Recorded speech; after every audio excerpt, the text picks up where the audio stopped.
Hello दोस्तों, कैसे आप सब। आई होप आप लोग सभी अच्छे होंगे। आज हम लोग आप लोग सभी को हमारे यूट्यूब चैनल LLTC पर स्वागत है। आज हम लोग एक नए चैप्टर के साथ आए हैं जिसका नाम है वर्क, एनर्जी एंड पावर।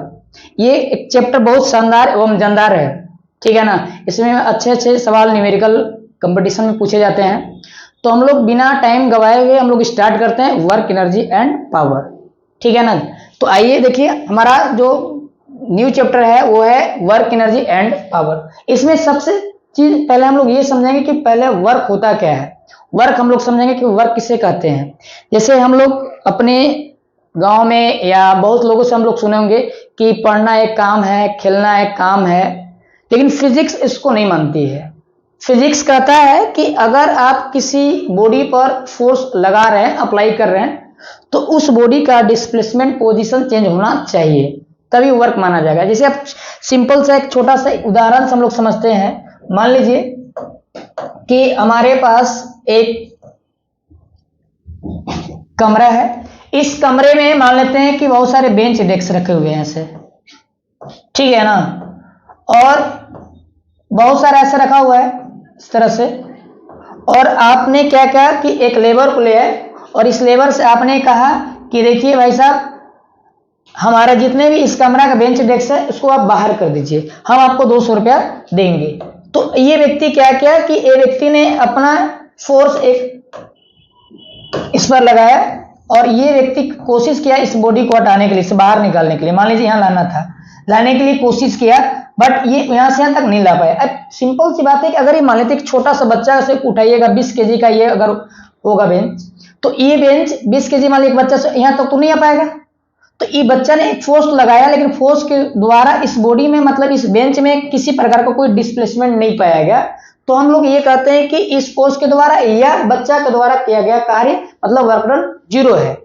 मतलब फिजिक्स क्या कहता है कि आप किसी वस्तु पर फोर्स लगा रहे हैं तो जी, तो उस वस्तु का पोजीशन में चेंज होना चाहिए, डिस्प्लेसमेंट होना चाहिए। अगर डिस्प्लेसमेंट हो रहा है तो हम माना जाएगा कि फोर्स के द्वारा किया गया कार्य है, अन्यथा वर्क 0 माना जाएगा। अब देखिए, हमारे पास दो कंडीशन बनती है वर्क के लिए। पहला कंडीशन ये बनता है कि अगर हम फोर्स लगाए किसी वस्तु पर और उसके डिस्प्लेसमेंट, मान लीजिए कि डिस्प्लेसमेंट हो रहा है, तो डिस्प्लेसमेंट दो कंडीशन में होगा।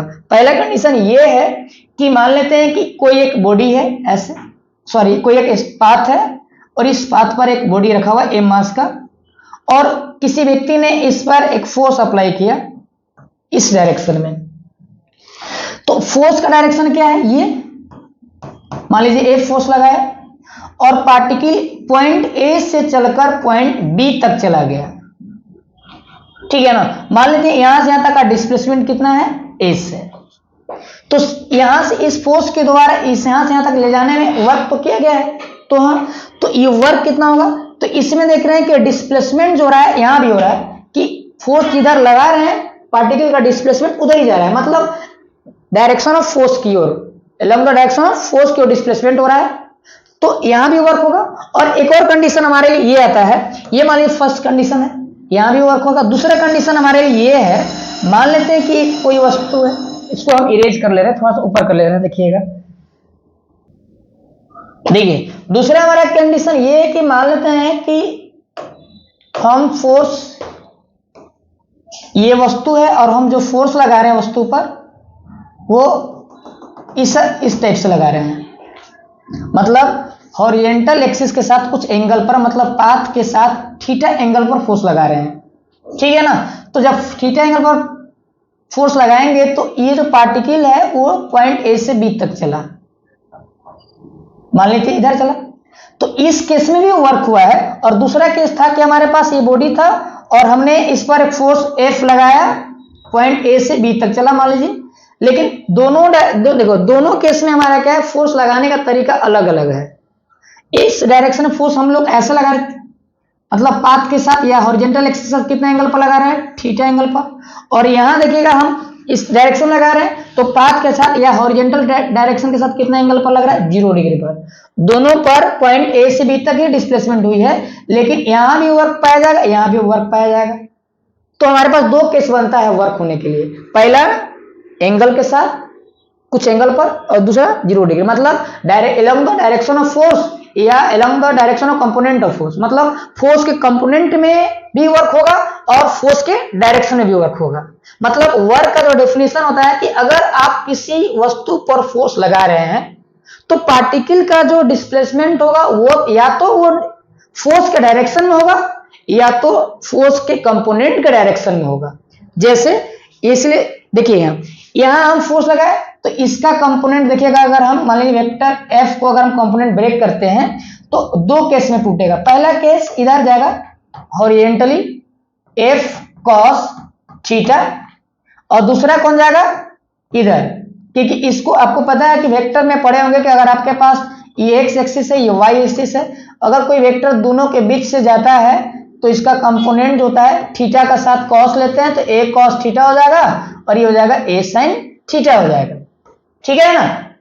उसी तरह से देखिए ये जो फोर्स एक फेडरल क्वांटिटी है और ये फोर्स जो लग रहा है इस वस्तु पर वो इसके साथ एक्सिस के साथ, इस एक्सिस मतलब हॉरिजॉन्टल के साथ कितना डिग्री पर लग रहा है, 0 थीटा डिग्री पर। तो इसका मतलब है कि फोर्स का 2 कंपोनेंट होंगे, एक होगा हमारा इधर वर्टिकल की ओर और एक होगा हॉरिजॉन्टल की ओर। दैट मींस इस एंगल के साथ अगर इसका वैल्यू हॉरिजॉन्टल डायरेक्शन को लिया जाए तो एफ कॉस थीटा होगा और एक टूटेगा हमारा एफ साइन थीटा। ठीक है ना। अब देखिए ये जो बॉडी है, ये जो फोर्स लग रहा है इस बॉडी पर, वो एमजी फोर्स को क्या करके रखा है, काउंटर बैलेंस करके रखा हुआ है एमजी फोर्स को, वेट को। इसलिए वस्तु ऊपर जा रहा है नहीं, नीचे जा रहा है नहीं। इसका मतलब है कि एफ जो हमारा है एफ साइन थीटा है वो हमारा क्या है, एमजी के बराबर है। नहीं ऊपर वस्तु ऊपर जा रहा है नहीं नीचे, नेट फोर्स निकाला जाएगा तो ये दोनों का हो जाएगा, कट जाएगा, नेट वैल्यू 0 हो जाएगा इन दोनों का वर्टिकल। अब देखिए ये जो फोर्स है ये फोर्स के वजह से ये पार्टिकल कहां जा रहा है, आगे की ओर हॉरिजॉन्टल दिशा में हो जा रहा है, तो इस फोर्स के द्वारा वर्क होगा।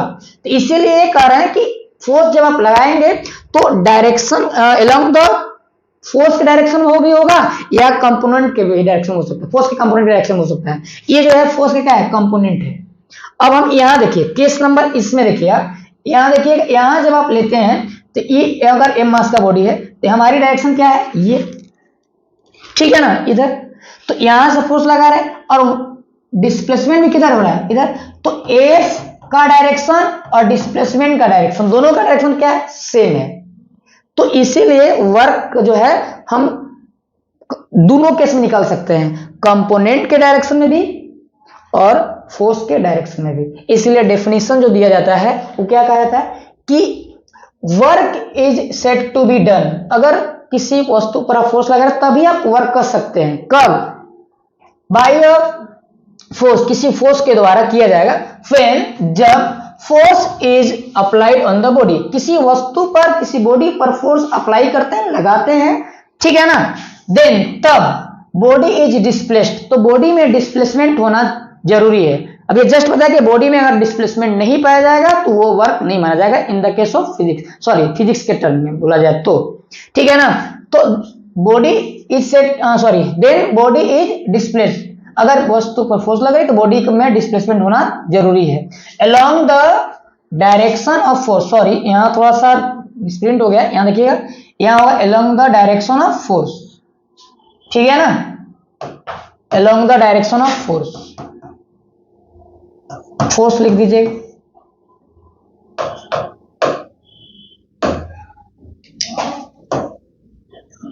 यहां लिखेंगे हम फोर्स, यहां देखिए नीचे लिख रहे हैं, ठीक है, along the direction of force.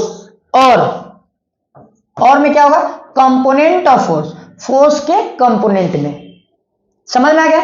मतलब या तो बॉडी पर फोर्स लगाइएगा तो फोर्स के वजह से बॉडी का जो डिस्प्लेसमेंट है 2 केस में जा सकता है, या तो फोर्स के डायरेक्शन में जा सकता है या तो फोर्स के कंपोनेंट के डायरेक्शन में जा सकता है। अब अगर डिस्प्लेसमेंट हुआ चाहे वो कंपोनेंट की वजह से हो चाहे वो मेन फोर्स की वजह से हो, तो उन दोनों में हमारा वर्क पाया जाएगा, ठीक है ना। तो आप इसको पॉज करके आराम से वीडियो करके मतलब नोट कर लेंगे और हम लोग बारी बारी से दोनों केस देखते हैं। देखिए अगर हमको केस 1 लेना पड़े, केस 1, ठीक है ना। देखिए हमारे पास केस 1 ये है, पहला चीज तो कि हम लोग को वर्क डन जो होगा वर्क उसको हम लोग W से डिनोट करते हैं और ये स्केलर क्वांटिटी बाद में हम लोग इसमें देख लेंगे, ठीक है ना। देखिए केस 1 ये है कि मान लीजिए कि if a body is displaced along the direction of force, मान लीजिए कि कोई वस्तु है जो फोर्स के डायरेक्शन में से डिस्प्लेस्ड हो रहा है, then work done is given by, तो हमारा वर्क नीचे दिया हुआ है, ठीक है। देखिए मान लीजिए कि हमारे पास एक पाथ है और इस पाथ पर एक बॉडी है,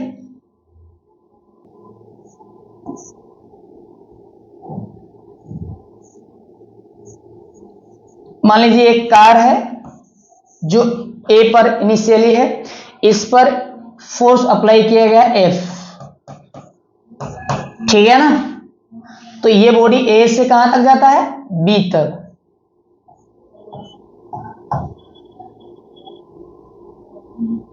कहां तक जाता है, बी तक, ठीक है ना।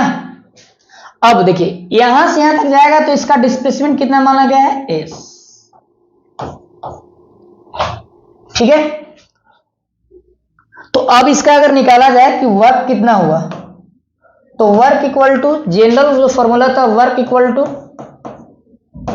वर्क बराबर फोर्स इनटू डिस्प्लेसमेंट, कितना हो जाएगा, डिस्प्लेसमेंट, ठीक है ना। तो वर्क को हम W से लिखेंगे और इसका फोर्स कितना होगा, मैग्नीट्यूड के टर्म में F। हमारी केस है कि हमारी जो हमारा जो फोर्स लग रहा है वो डिस्प्लेसमेंट का डायरेक्शन और फोर्स का डायरेक्शन दोनों सेम है, मतलब ये कहिए कि डिस्प्लेसमेंट जो हो रहा है फोर्स के डायरेक्शन में हो रहा है, तो इस समय हमारा फोर्स जो होगा मैग्नीट्यूड में कितना होगा, F, और डिस्प्लेसमेंट कितना हो जाएगा, S। मतलब वर्क बराबर जनरल फॉर्मूला जो होता है normally in the straight line में अगर बात किया जाए और along the direction of force की डायरेक्शन में बात किया जाए, तो उस केस में हमारा जो वर्क होगा कितना होगा, फोर्स इनटू डिस्प्लेसमेंट होगा। अब यहां से इसका हम SI यूनिट लिख सकते हैं, it's SI unit, it's SI unit की बात किया जाए तो फोर्स का SI यूनिट क्या होता है, न्यूटन, और डिस्प्लेसमेंट का SI यूनिट क्या होता है, मीटर। अब इसी को हम लोग बोलते हैं क्या चीज, जूल, जूल, और इसको हम क्या लिखते हैं, जेस, ठीक है ना। अब दूसरा, अब इसका अलग इसका डायमेंशन फॉर्मूला निकालें हम, तो डायमेंशन DF ऑफ वर्क बराबर फोर्स का डायमेंशन फॉर्मूला क्या होगा, MLT माइनस 2, और डिस्प्लेसमेंट का डायमेंशन फॉर्मूला क्या होगा, L। तो अब यहां से निकालेंगे अगर हम इसका डायमेंशन फॉर्मूला वर्क का, तो लिख सकते हैं M L का पावर 1 यहां है और यहां भी कितना है, 1 1 कितना हो जाएगा, 2, माइनस कितना हो जाएगा, 2। ये हमारा क्या निकल गया, वर्क का डायमेंशन फॉर्मूला, ठीक है ना। अब आप इस वीडियो को पॉज करेंगे, आराम से नोट कर लेंगे, ठीक है। चलते हम लोग आगे चलते हैं, इरेज कर दें, चलिए देखिए अब हम लोग इसका SI यूनिट लिख लिए, डायमेंशन फॉर्मूला लिख लिए। अब ये कौन सा क्वांटिटी होता है, तो लिख सकते हैं it is a scalar quantity, it is a scalar quantity. कौन सा क्वांटिटी होता है, स्केलर क्वांटिटी, ठीक है ना। चलिए इसके बाद हम लोग आगे देखेंगे केस नंबर 2, केस नंबर 2, चलिए देखिए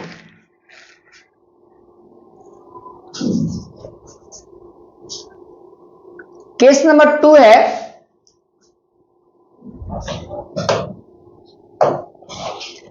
if the displacement of the body along the direction of component of force, मतलब कि हम एक पाथ ले लिए और इस पर एक बॉडी है जिस पर मास कितना m है, अब इस पर हम जो फोर्स लगा रहे हैं वो डिस्प्लेसमेंट का डायरेक्शन में नहीं है, या यूं कहिए कि फोर्स के डायरेक्शन में डिस्प्लेसमेंट नहीं हो रहा है, मतलब पाथ के साथ या हॉरिजॉन्टल एक्सिस के साथ कुछ एंगल पर हम लगा रहे हैं, ठीक है ना।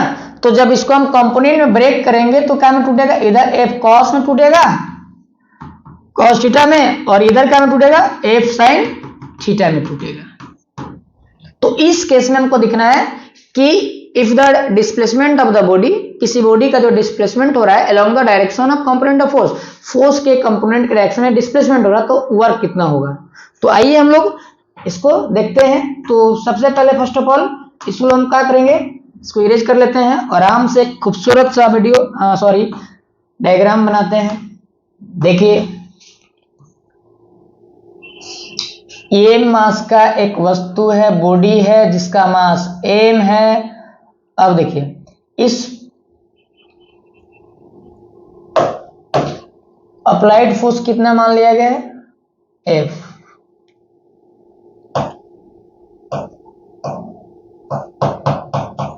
ठीक है ना। अब इसको हम यहां से लिखेंगे तो इसको एंगल कितना माना जाएगा, थीटा।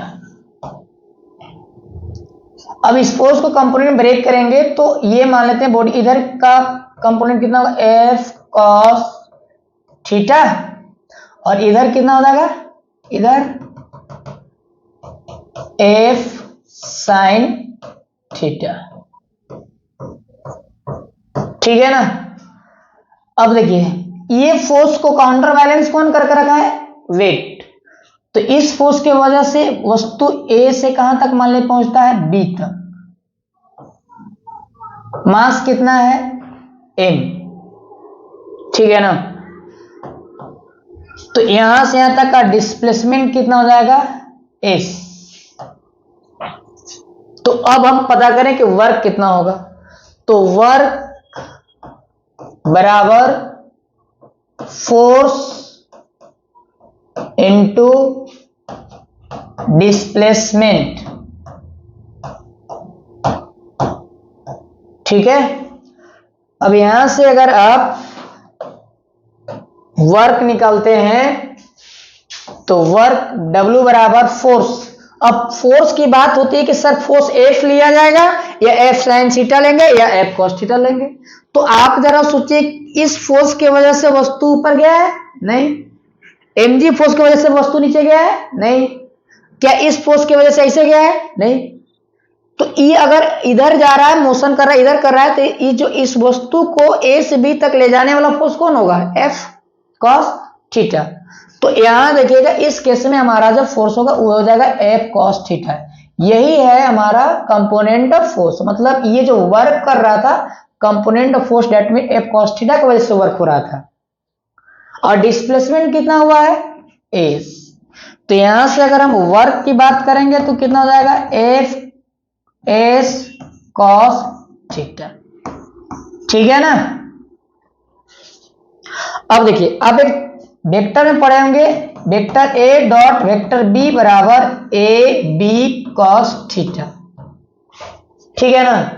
तो अगर हम इसको तुलना करें तो A के जगह पर हमारा कौन है, F, और B के जगह पर कौन है हमारा S। तो ये हो जाएगा A, ये हो जाएगा B, और ये हो जाएगा cos थीटा।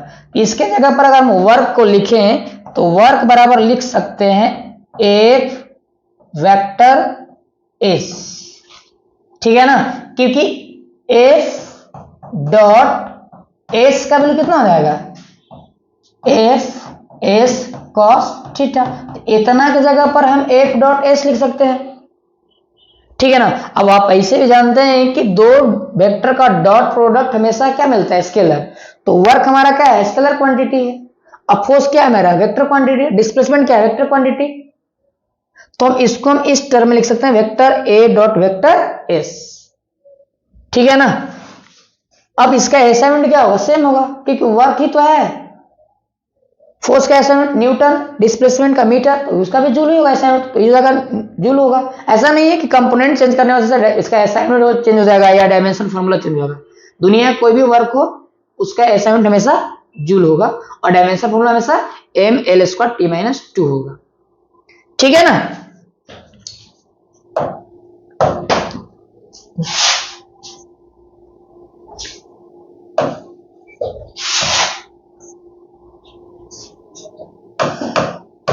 तो यहां से आप, ये हमारा केस नंबर 2 है कि अगर बॉडी का डिस्प्लेसमेंट फोर्स के कंपोनेंट की ओर हो तो उस केस में हमारा वर्क कितना हो जाएगा, एफ कॉस थीटा, और उसको हम लिख सकते हैं वेक्टर के टर्म में W equal to F dot S.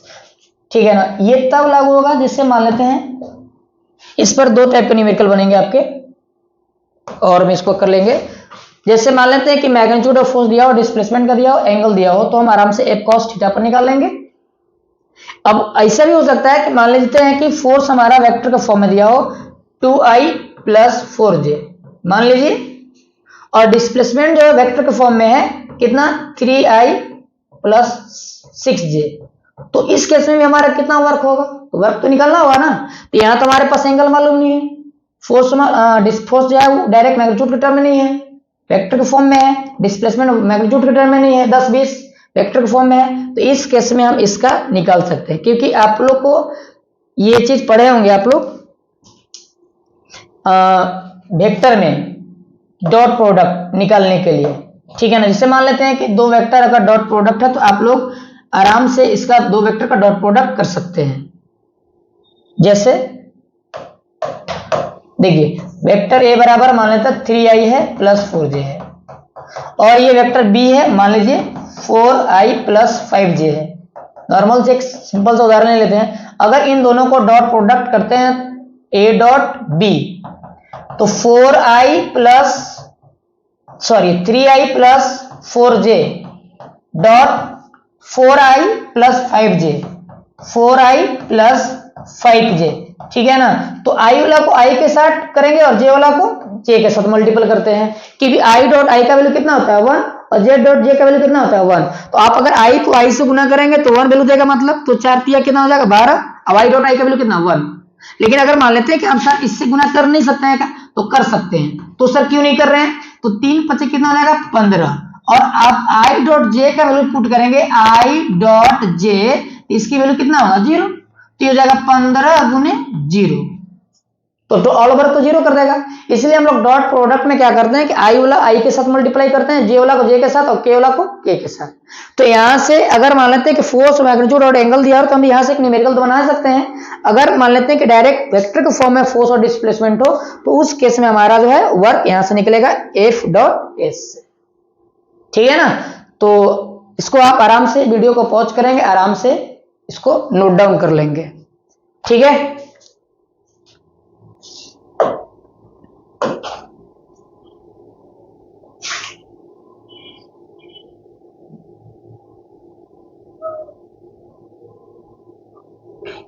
देखिए एक न्यूमेरिकल हम लोग देखते हैं।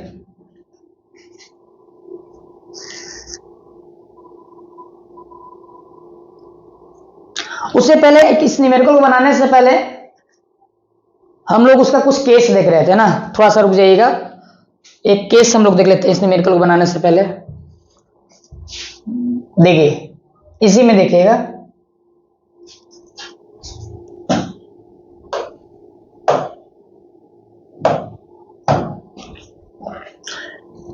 हमारे पास जैसे मान लेते हैं कि W बराबर क्या है, W equal to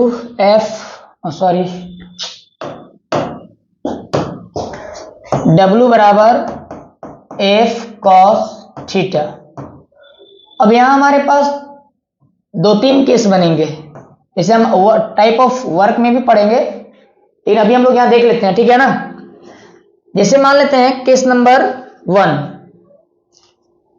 case 1,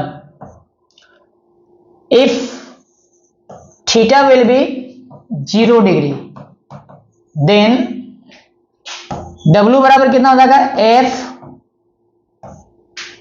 S cos 0 degree. That means इसका केस क्या आएगा, इसका केस आ रहा है कि फोर्स का डायरेक्शन और डिस्प्लेसमेंट का डायरेक्शन सेम हो। इससे मान लेते हैं कि वस्तु पर हम फोर्स F लगा दिए और डिस्प्लेसमेंट मान लेते हैं कि इधर हो रहा है, इधर A से B तक, तो जिधर हम फोर्स लगा रहे हैं उधर ही उसका डिस्प्लेसमेंट कितना हो रहा है S। ठीक है ना, इधर जा रहा है, तो उस केस में फोर्स और डिस्प्लेसमेंट के बीच कितना एंगल बन रहा है 0 डिग्री। तो अगर हम निकाले हम यहां से कि if theta equal to 0 then W equal to कितना हो जाएगा एफ कॉस 0 डिग्री, तो यहां देखिएगा W इक्वल टू जो होगा वो हो जाएगा एफ एस कॉस 0 का वैल्यू 1, तो W बराबर हो जाएगा आपका एफ एस, और ये जो वर्क होगा ना मैक्सिमम वर्क डन होगा। तो यहां से एक सवाल पूछती है कि 0 डिग्री एंगल पर कितना वर्क होगा, तो मैक्सिमम क्या होगा, maximum.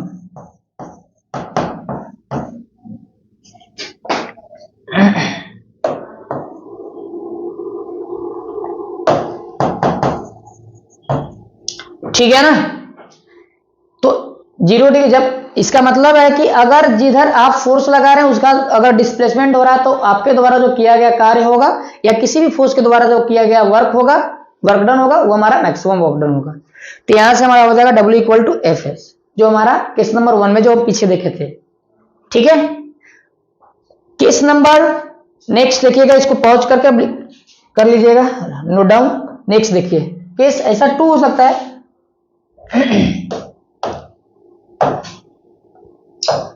To, case 2, if theta equal to 0 degree then, ठीक है ना, इसे मान लेते हैं कि वर्क डन अगर निकाले हम तो कितना हो जाएगा एफ कॉस 90 डिग्री हो जाएगा, तो W इक्वल टू कितना हो जाएगा एफ एस कॉस 90 का वैल्यू कितना होता है 0 होता है, तो इस समय वर्क डन कितना हो जाएगा आपके पास 0 हो जाएगा। ठीक है ना, किया गया कार्य नहीं माना जाएगा। जैसे मान लेते हैं कि इसमें बहुत सारे एग्जांपल ले सकते हैं आप सिंपली, जैसे मान लेते हैं कोई एक व्यक्ति है, ठीक है ना, और एक बहुत बड़ा सा सूटकेस को लेकर और मान लेते हैं कि अपने माथे पर ऐसे ले लिया है, मान लीजिए, और ये आगे की ओर चलते जा रहा है, फोर्स लगा के उसको रोका हुआ है और उसको आगे की ओर से लेके चल रहा है, तो फोर्स का जो डायरेक्शन है इधर और इसकी डिस्प्लेसमेंट किधर हो रही है इधर, तो यहाँ एंगल जो बनेगा वो कितना डिग्री का बनेगा 90 डिग्री का। ठीक है ना, कितना डिग्री का 90 डिग्री का। तो इसके द्वारा जो फोर्स के द्वारा जो वर्क हो रहा है सूटकेस पर वो कितना हो रहा है 0, कितना हो रहा है 0। दूसरा केस आप ऐसे भी समझ सकते हैं, मान लीजिए कि आप लोग ये बात तो सबको जानते होंगे कि न्यूक्लियस के चारों तरफ इलेक्ट्रॉन अपने ऑर्बिट में रिवॉल्व करते रहते हैं। अब यहां देखिएगा, यहां जो ये मान लेते इलेक्ट्रॉन है और मान लेते हैं v वेलोसिटी के साथ रिवॉल्व कर रहा है, मान लीजिए घूम रहा है, तो इधर एक सेंट्रीपिटल फोर्स लगता है कितना Fc। अब सेंट्रीपिटल फोर्स इसको क्या करता है अपनी ओर आकर्षित करना चाहता है सेंटर की ओर, लेकिन इसका जो डिस्प्लेसमेंट होता है कहां जाता है नीलियन ऐसे, इधर तो आता नहीं है, तो इसका जो डिस्प्लेसमेंट इस फोर्स के वजह से कितना हो रहा है 0। ये क्या, ये इलेक्ट्रॉन इधर आ जा रहा है नहीं, इलेक्ट्रॉन तो ऐसे आगे ऐसे टेंजेंशियली समूह पर जा रहा है ना ऐसे, तो सेंटर की ओर तो आकर्षित नहीं हो रहा है, मतलब खिंचा नहीं रहा है, तो इसका मतलब है कि इसकी डिस्प्लेसमेंट और सेंट्रीपिटल फोर्स के बीच कितना हो जाएगा एंगल 0, सॉरी 90 डिग्री, कितना होगा 90 डिग्री। तो इसीलिए अगर हम यहां निकाला जाएगा कि work done by the centripetal force on the electron, तो निकालेंगे तो कितना होगा Fc इंटू डिस्प्लेसमेंट कॉस कितना 90 डिग्री, क्योंकि एंगल तो 90 डिग्री बन रहा है। तो इस समय हमारा जो वर्क डन हो जाएगा वो जाएगा FCS cos 90 का वैल्यू 0, तो वर्क डन कितना हो जाएगा 0। तो ऐसा हो सकता है कि आप किसी बॉडी पर फोर्स लगा रहे हैं और बॉडी का जो डिस्प्लेसमेंट हो रहा हो वो आगे की ओर जा रहा है, आपकी फोर्स का डायरेक्शन ऊपर हो, मतलब फोर्स और डिस्प्लेसमेंट के बीच अगर एंगल 90 डिग्री हो रहा है तो इसका मतलब है कि उस फोर्स के द्वारा बॉडी पर वर्क नहीं हो रही है। ठीक है ना, तो ये हमारा केस है। दूसरा केस के बाद अब देखिए तीसरा केस, इसको आप पॉज करेंगे और आराम से लिख लेंगे। Case third, if theta equal to 180 degree मान लीजिए, ठीक है ना, तो थीटा इक्वल टू अगर 180 डिग्री होगा देन W इक्वल टू कितना हो जाएगा, एफ एस कॉस 180 डिग्री। ठीक है ना, तो यहां से लिखेंगे W equal to F S cos 180 का मान -1, तो W इक्वल टू कितना हो जाएगा, इसको हम लोग बोलते हैं नेगेटिव वर्क डन। आगे हम लोग टाइप में पढ़ेंगे। ठीक है, तो देखिए W इक्वल टू -fs। अब थोड़ा सा इसका केस हम लोग समझते हैं। जैसे मान लेते हैं कि कोई वस्तु है और मान लेते हैं कि पृथ्वी इसको mg फोर्स से वेट से नीचे की ओर खींचना चाह रहा है।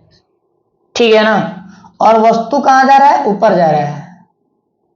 तो mg फोर्स के द्वारा इसके देखो डिस्प्लेसमेंट किधर होगा, ऊपर, एस तो ऊपर जा रहा है ना, और फोर्स का डायरेक्शन क्या है, नीचे, mg फोर्स के द्वारा। तो इस फोर्स के द्वारा इस पर जो किया गया वर्क डन होगा वो क्या हो जाएगा, हमारा निगेटिव होगा। क्यों निगेटिव होगा, क्योंकि डिस्प्लेसमेंट ऊपर जा रहा है, mg फोर्स कहां है, नीचे लग रहा है, तो इन दोनों के बीच का एंगल कितना हो जाएगा, 180 डिग्री हो जाएगा। तो इस फोर्स mg फोर्स के द्वारा मतलब वेट के द्वारा पृथ्वी के द्वारा जो उस पर वर्क हो रही है बॉडी पर, वो हमारा वर्क डन निगेटिव में हो रहा है। लेकिन इस वस्तु को लेने वाला तो भी कोई बॉडी होगा, सॉरी कोई फोर्स होगा, तो हाँ, तो वो कौन होगा, अप्लाइड फोर्स, जो आप हम लोग भेजते, मान लीजिए इसे फेंक दिए, इस पर हमने फोर्स लगा, तो अप्लाइड फोर्स के द्वारा जो वर्क होगा हमारा पॉजिटिव होगा। लेकिन ये जो इस फोर्स के, ये भी तो वर्क कर रहा है। अगर मान लेते हैं कि अगर ये फोर्स वर्क नहीं करता तो हमको बॉडी को देने के लिए क्या जरूरी थी, मान लेते हैं कि नीचे 10 न्यूटन लग रहा है, तो ऊपर हमको 10 न्यूटन देते तो ऐसे भी चला जाता, या 5 न्यूटन भी देते तब वो चला जाता, 10 देने की क्या जरूरत थी। किसी बॉडी का मास है मान लेते 1 kg और नीचे mg फोर्स मतलब 10 न्यूटन से नीचे फोर्स लग रहा है, 10 न्यूटन से नीचे, तो मिनिमम फोर्स ऊपर जाने के लिए कितना देना होगा, 10 पॉइंट समथिंग देना होगा मिनिमम, अप्रोक्स 10 या 10 से ऊपर जितना दे सकते हैं। लेकिन अगर 5 न्यूटन फोर्स है तो बॉडी ऊपर चला जाएगा नहीं। इसका मतलब ये भी बॉडी इस वस्तु पर वर्क कर रहा है, कहां लाने के लिए, नीचे। अब वस्तु अगर मान लेते हैं कि इस फोर्स की वजह से नीचे नहीं आ पा रहा और अप्लाइड फोर्स की वजह से वो वस्तु ऊपर जा रही है, तो हम इसके वजह से अगर वर्क डन निकालेंगे दिस बॉडी पर, इस बॉडी पर, तो वर्क डन हमारा क्या होगा, नेगेटिव होगा। ठीक है ना, तो यही केस हमारा बनता है कि इस theta equal to 180 degree, then work done बराबर कितना होगा, एफ कॉस 180, तो डब्ल्यू बराबर कितना हो जाएगा, एफ एस -1 कॉस 180 का दिया -1 हो जाएगा, तो ये हमारा नेगेटिव वर्क डन है। ठीक है ना, ये हमारा थर्ड केस है। समझ रहे बात को, ठीक है ना। तो हम लोग ये 3 केस देखे। अब हम लोग अगले क्लास में हम लोग न्यूमेरिकल के साथ आएंगे। आज पहला दिन था, थोड़ा सा प्रॉब्लम हो रही थी, तो थैंक यू। अगर हमारी वीडियो पसंद आया हो, अच्छा लगा हो, तो आप लाइक करें, कमेंट करेंगे जरूर, और हम कोशिश करेंगे कि अगले वीडियो में हम लोग बहुत अच्छे से आएंगे, धीरे धीरे, मतलब रिदम जब पकड़ा जाएगा तो अच्छा से ही करेंगे हम।